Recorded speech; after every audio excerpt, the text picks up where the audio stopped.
Nomination ഭരണാധികാരി മുമ്പാകെ സമർപ്പിച്ചു.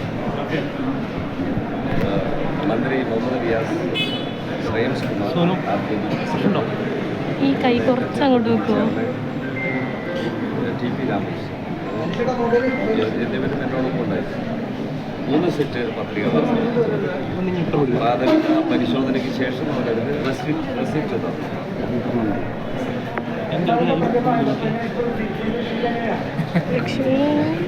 2ാം വട്ടം കഴിഞ്ഞ് 3ാം വട്ടത്തിലേക്കായി.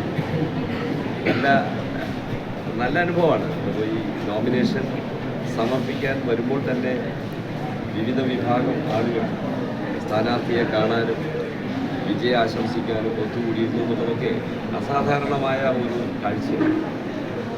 ജനങ്ങൾക്കിടയിൽ നല്ല ആവേശമുണ്ടെന്നാണ് ഇതുവരെ പങ്കെടുത്ത പരിപാടികളുടെ ഒരനുഭവം. തീർച്ചയായിട്ടും കാര്യം എന്താണെന്ന് വെച്ചാൽ രാഷ്ട്രീയമാണ് തീരുമാനിക്കുന്നത്.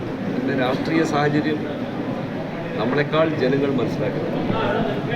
അപ്പം രാജ്യം ഇന്ത്യയെ വീണ്ടെടുക്കുക എന്ന ഒരു രാഷ്ട്രീയ സാഹചര്യം വളരെ നന്നായി ജനങ്ങൾ മനസ്സിലാക്കുക. കഴിഞ്ഞ പ്രാവശ്യം രാഹുൽ ഗാന്ധിയുടെ സ്വാധീനം കോഴിക്കോട് മണ്ഡലത്തിലുണ്ടായിരുന്നു. ഇന്ന് രാഹുൽ ഗാന്ധി വയനാട്ടിൽ പത്രിക സമർപ്പിക്കുകയാണ്. അത് ഘടകമാവില്ലേ കോഴിക്കോട്? അത് ബാക്ക് ഫയർ ചെയ്യും. കാര്യം എന്താണെന്ന് വെച്ചാൽ ഇന്ത്യ മുന്നണിയുടെ നേതാവ് പ്രധാന എതിരാളിയെ വിട്ട് ഘടകകക്ഷിക്കെതിരായി മത്സരിക്കാൻ ഇവിടെ വരുന്നതിൻ്റെ ന്യായം അദ്ദേഹം പറയേണ്ടി വരും. അതുകൊണ്ട് അനുകൂലമല്ല, പ്രതികൂലമാണ് ഉണ്ടാവുക.